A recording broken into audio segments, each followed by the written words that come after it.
Gog-Magog, nama yang bergema sepanjang masa, bergema di seluruh teks keagamaan, cerita rakyat, dan catatan sejarah. Asal-usulnya berakar pada kitab suci kuno, yang menggambarkannya sebagai suatu tempat, suatu bangsa, dan suatu peristiwa yang dinubuatkan. Namun, apa sebenarnya Gog-Magog, dan bagaimana ia dapat menarik perhatian banyak budaya dan kepercayaan? Sebenarnya, Gog-Magog diselimuti kebingungan, dan maknanya telah diperdebatkan dengan sengit oleh para sarjana, teolog, dan sejarawan selama berabad-abad. Sebagian melihatnya sebagai referensi ke lokasi geografis tertentu, sementara yang lain melihatnya sebagai metafora untuk kekuatan jahat atau kekacauan. Gog dan Magog pertama kali disebutkan dalam kitab Kejadian 10:2, di mana mereka disebutkan sebagai keturunan dari Yafet. Namun, kisah yang lebih terkenal tentang Gog dan Magog terdapat dalam kitab Yehezkiel pasal 38 dan 39.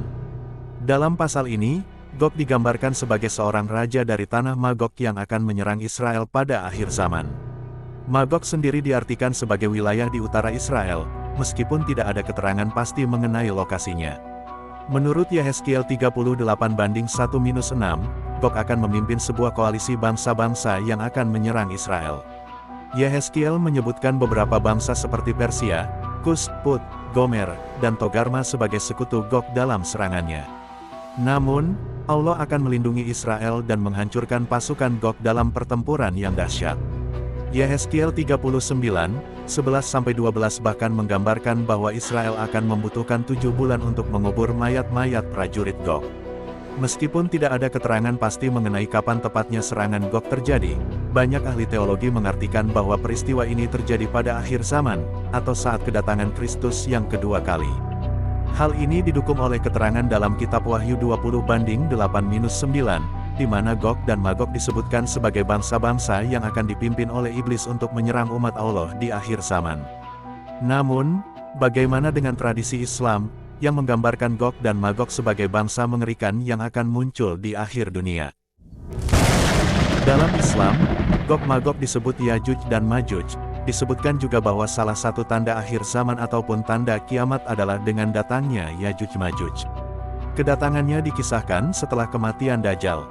Terdapat banyak keterangan yang kemudian bertebaran tentang hal ini, salah satunya adalah terkait sosoknya. Yajuj-Majuj adalah sebutan untuk kaum keturunan Nabi Adam AS yang kemudian menjadi salah satu pertanda datangnya hari kiamat. Pada umumnya, mereka digambarkan sebagai kaum yang gemar membuat kerusakan di muka bumi. Tak ada yang dapat menghalangi kedatangannya, kecuali hanya Allah SWT.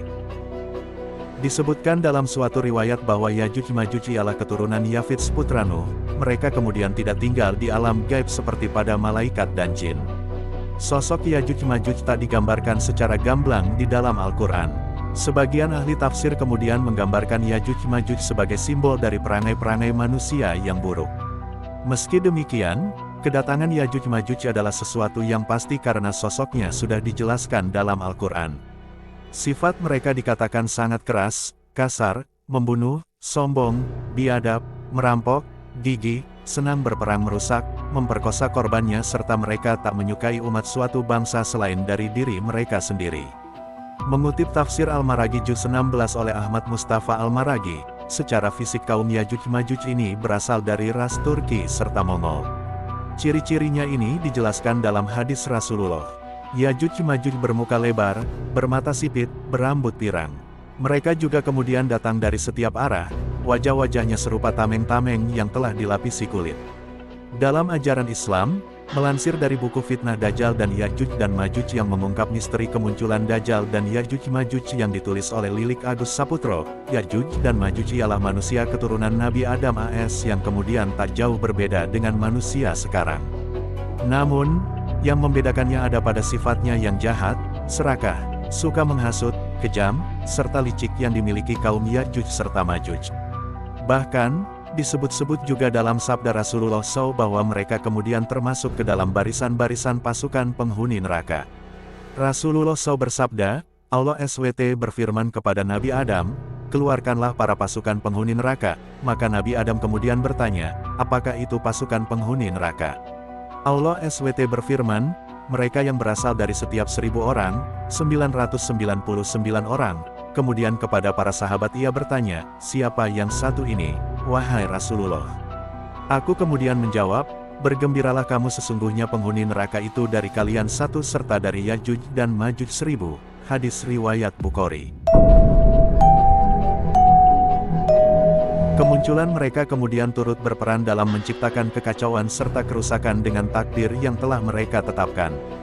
Hal ini kemudian telah menjadi ciri khas yang mereka yang bahkan tak lagi memiliki waktu untuk beribadah.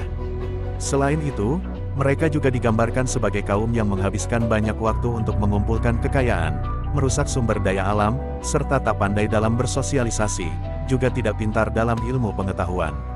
Saat melewati danau, airnya kemudian akan diminum hingga habis. Ketika bertemu manusia, ia juga kemudian turut membunuhnya. Ia tak akan merasa puas di dalam hal apapun. Tulis buku Fitnah Dajjal dan Yajuj dan Majuj yang mengungkap misteri kemunculan Dajjal dan Yajuj Majuj. Ahli tafsir Imam Ahmad kemudian memberikan berbagai gambaran mengenai kemunculan Yajuj dan Majuj sebagai pertanda datangnya hari kiamat. Mereka juga akan turun dari gunung layaknya air bah yang mengalir dengan deras. Dalam konteks sejarah lainnya, Gog-Magog dikaitkan dengan bangsa Skythia, bangsa nomaden yang menjelajahi padang rumput Rasia, atau bahkan bangsa Mongol, yang menyapu dunia kuno, meninggalkan kehancuran di belakang mereka. Lalu ada sudut pandang mitologis, yang melihat Gog-Magog sebagai sepasang raksasa, yang dipenjara oleh Raja Alexander Agung di balik tembok besar, menunggu hari penghakiman. Dengan begitu banyak interpretasi, tidak mengherankan bahwa Gog-Magog tetap menjadi teka-teki. Namun, terlepas dari kebingungan yang ada, Gog-Magog terus memikat kita, memicu berbagai teori dan narasi yang menyuarakan ketakutan terdalam dan harapan terdalam kita.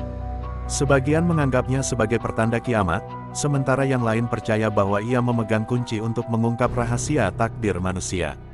Lalu bagaimana dengan hubungannya dengan nubuat, di mana Gog-Magog dipandang sebagai pemicu akhir zaman, atau bahkan simbol pergulatan abadi antara kebaikan dan kejahatan?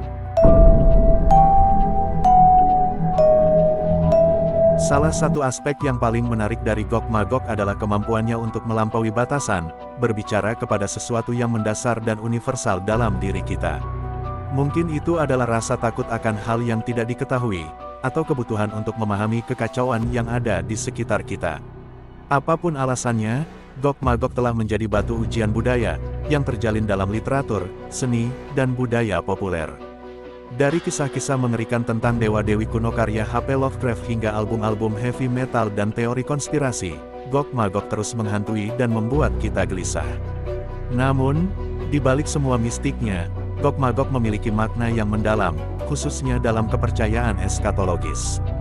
Gagasan bahwa Gog-Magog merupakan peristiwa bencana atau kekuatan penghancur telah memicu ketakutan akan kiamat dan harapan kaum milenial. Namun, di balik malapetaka dan kesuraman, Gog-Magog juga berbicara tentang hasrat terdalam kita akan makna, akan narasi yang memberi makna pada dunia dan tempat kita di dalamnya. Sebagai kesimpulan, Gog-Magog adalah misteri yang tidak dapat dijelaskan dengan mudah, sebuah tes rorsah yang mengungkap banyak hal tentang diri kita sendiri seperti halnya tentang entitas misterius itu sendiri. Dengan mengeksplorasi berbagai aspek, kontradiksi, dan interpretasinya, kita dapat melihat sekilas kondisi manusia, dengan semua ketakutan, harapan, dan kontradiksinya. Dan dalam aspek keagamaan, kembali lagi kepada kepercayaan masing-masing pemeluknya. Terima kasih telah bergabung dengan saya dalam perjalanan ini ke inti Gog-Magog. Jika kalian memiliki pemikiran atau wawasan, pastikan untuk menuliskannya di kolom komentar di bawah. Dan jika kalian siap untuk menyelami lebih dalam misteri kiamat, pastikan untuk menonton video kami berikutnya, di mana kita akan menjelajahi dunia kepercayaan eskatologis yang menarik.